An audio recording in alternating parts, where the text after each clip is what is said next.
নমস্কাৰ।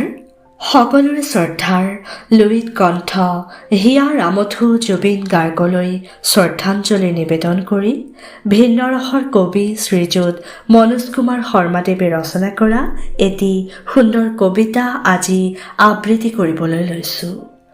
কবিতাৰ শিৰোনাম জুবিন এক নজহা নপমা ৰতন। বিৰামহীন কৰ্মযজ্ঞৰ এজন সুযোগ্য পুৰোহিতৰ নাম জুবিন।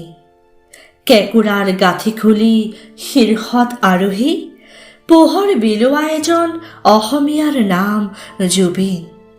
সংগীতৰ মূৰ্ছনাৰে পক্ষীকো মন্ত্ৰমুগ্ধ কৰাজনৰ নামেই জুবিন। বিনিদ্ৰ ৰজনীৰ আইৰে আৰ্তজনৰ মুখত হাঁহি বিৰিঙোৱা এজন মানৱ প্ৰেমীৰ নাম জুবিন, যি সঁচা অৰ্থত গাব পাৰিছিল মানুহে মানুহৰ বাবে যদিহে অকণো নাভাবে। হিন্দী বলয়ত ক্ষণিকতে সুৰৰ সুগন্ধি বাৰে চিলা উৰুৱাই অবাক কৰোতাজনেই জুবিন।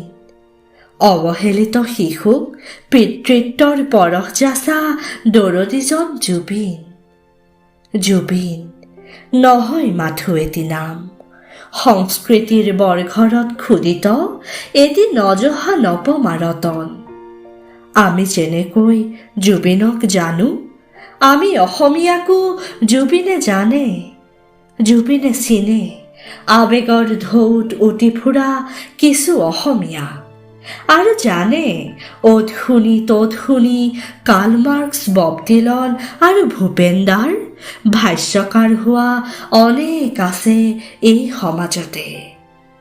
আহিবনে এনেদিন তোমাৰ গুণমুগ্ধ পিপু শিশুজনেও তোমাৰ প্ৰেৰণাতে তোমাৰ পথেৰে গৈ নিজক উজ্বলাই অসমীক চন্দ্ৰোজ্বলা কৰিব, তোমাকো উজ্বলাই ৰাখিব। আৰু গাবনে সকলোৱে সমস্বৰে, আমি অসমীয়া নহওঁ দুখীয়া, কিহৰ দুখীয়া হ'ম, সকলো আছিল সকলো আছে, নুবুজো নলওঁ গম। ধন্যবাদ।